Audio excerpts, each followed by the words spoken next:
Assalamualaikum warahmatullahi wabarakatuh. Selamat sore Umi Mirda dan selamat sore untuk teman-teman saya sekalian. Di sini saya akan menjelaskan sejarah singkat turunnya Al-Quran. Al-Quran diturunkan kepada Nabi Muhammad melalui perantara malaikat Jibril. Al-Quran itu diturunkan secara berangsur-angsur selama 22 tahun, 2 bulan dan 22 hari. Adapun lokasi penurunannya dibagi menjadi dua, yang pertama di Mekah dan yang kedua di Madinah. Surat yang turun di Mekah itu termasuk golongan surat Makkiyah. Terdapat ada sekitar 86 surat yang diturunkan selama 13 tahun di Mekah.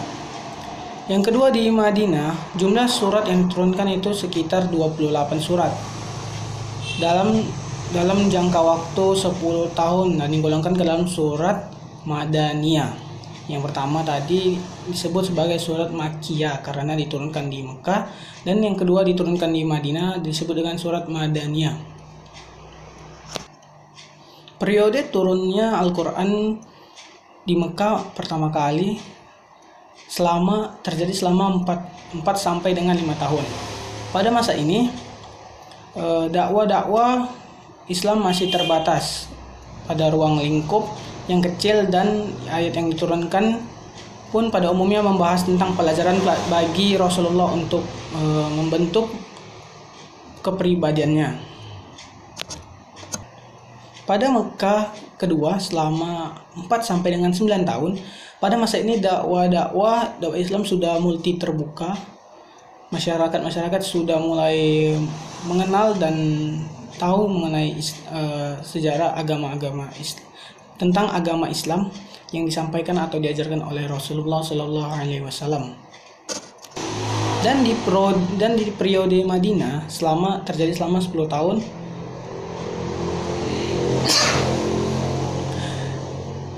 Dan di periode ini Rasulullah mulai hijrah dari Mekah ke Madinah, dan masyarakat sekitar mulai terbentuk keimanannya dikarenakan ajaran dari Rasulullah tersebut.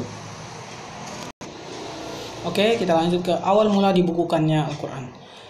Pada saat itu dikarenakan Nabi Muhammad tidak bisa membaca dan menulis, maka ketika menerima wahyu, beliau langsung menyampaikannya kepada para sahabatnya.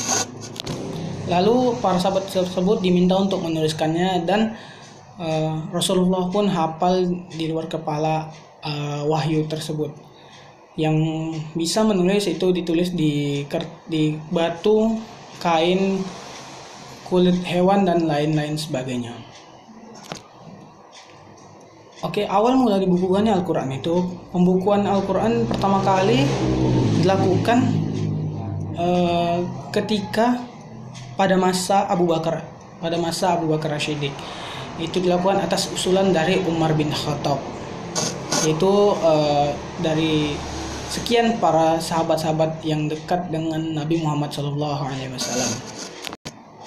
Pembukuan itu dipimpin oleh Zaid bin Sabit dengan cara mengumpulkan ayat-ayat yang sudah ditulis oleh para sahabat-sahabat Nabi yang di kain, di kulit hewan, di batu atau di sebagainya. Kemudian itu disatukan menjadi satu buku atau kitab, itu yang dinamakan dengan Al-Quran. Untuk menjaga hafalan bagi Rasulullah, Nabi Muhammad SAW dan malaikat Jibril selalu mengulang hafalannya itu setiap tahun.